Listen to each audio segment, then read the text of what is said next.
Bang documentary. We got Roy Campbell, in trumpet the house. extraordinaire. When did you start playing with Billy Bang?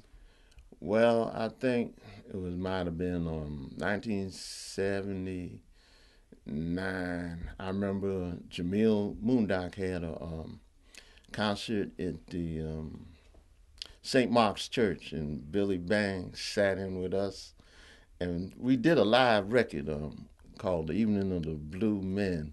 But there was like a track that wasn't on the album that Billy sat in on, man. It was called High Rise. Man, that track was burning. They need to release that one day, but I don't know if they had that on a tape. But I got it on a cassette. Okay. And then the other thing too, way before I met Billy, when I went to Evander Childs High School in high school, a lot of people looked at me and they said, "Are you Billy Bang's little brother?" I said, "Who's Billy Bang? I don't know Billy Bang." They said, "Well, you look like Billy Bang a little bit." I said, "Oh yeah." So in Evander Childs, he was there at one point, so I just knew who he was. And then it was ironic. Years later, I found out that he was a musician and played, violin. And when I first heard Billy, I mean, it was like it dawned on me. I used to play violin in junior high school, but I really wanted to play trumpet or saxophone because I was into John Coltrane and Lee Morgan. And I played violin for like 3 years, and when I got in the class, they put me in the string class first of all, and they wouldn't give me a choice of instrument. So I said, "Let me play the bass," and the teacher said no. And then I said cello, and then I didn't want to play viola, so I was stuck with violin for 3 years, And I said, "Oh, this ain't no jazz instrument, man," And I couldn't imagine, playing jazz on a violin, And so my last year in high school, I started playing trumpet. But then years later, when I heard what Billy was doing on the violin, I said, "Damn!" I said, "I wish I had that kind of imagination when I was playing it." And I still have a violin at home that needs to be fixed. Needs some strings and bridge. And one day, I think I'm gonna get into it again. I remember one time we were on a gig. I think it was in the West Village, and Sonny Fortune there was there, and some other people. And Billy said to me, he said, "Oh, you play violin?" He said, "Let me hear something." And I started playing the blues on it, and Billy said, "Give me my motherfucking violin, Roy Campbell," because he said, "You start practicing and playing again in a few months, you be taking my gigs." I said, "I don't think so." What is it like playing with Billy?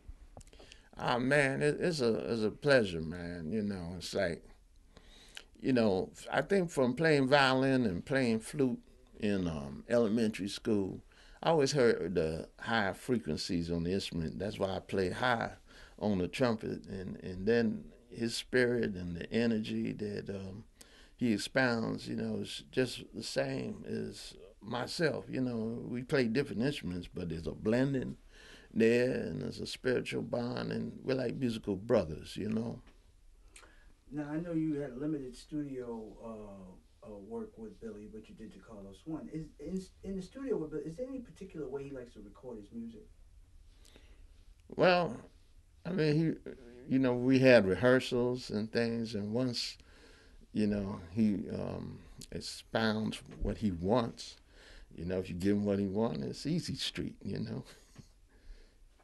So, Uh, is there any funny Billy Bang story that you could tell? well, I think I told it already. Oh, okay, Yeah. okay, okay.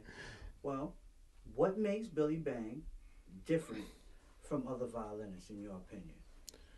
Well, first of all, he's got his own style, his own techniques, and even his own sound.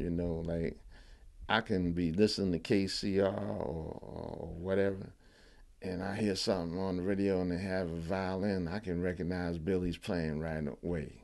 Just like I would recognize Clifford Brown or Lee Morgan or John Coltrane or Art Blakey. you know. Okay. In your opinion, How was Billy Bang looked upon by other violinists? Well, he's acknowledged. I mean, he's made his mark out here, and he's a little different from the other guys, you know. But like I just said, Billy has his own style and his own way of projecting his music and his spirit. You know, he plays from the heart, and I think that's the key to this music. No matter how, what instrument or what type of style of music you play, is from the heart and the spirit. And there's too many people here today that are technically adept and can play a whole lot of notes, but they're lacking in soul and spirit. See, I call real black music crude oil, you know. And right now, I think there's a real campaign, and everybody says, no crude, please, no crude, please, no crude, you know.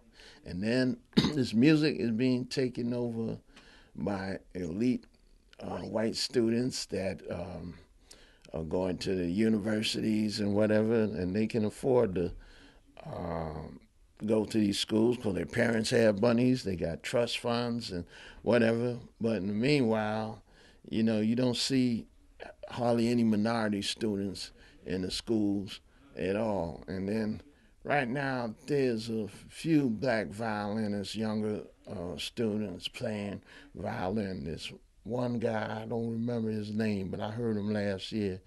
And when he played, he reminded me of Billy, you know. And I said, well, you know, Billy had told me he was going to retire, you know, due to his illness, and I had called Billy for a gig a couple of times, but he said he wasn't do it. So I think I'm gonna call this young man, you know, at a certain point to do some stuff with me. And then when we did the Akhenaten Suite at the Vision Festival a couple of years ago, man, he was very cooperative, very spirited, and the music.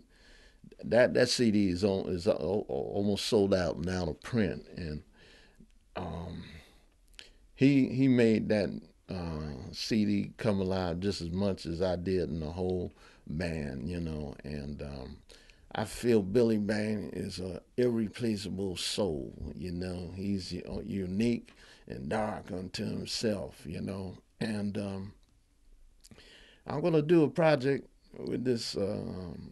I got a commission to do a project with a string orchestra now with this music. So we did the CD with a small group, but now I'm more orchestrated with more horns and a string section. And I got a commission to do that, and I'm gonna do that probably next year on my 60th birthday.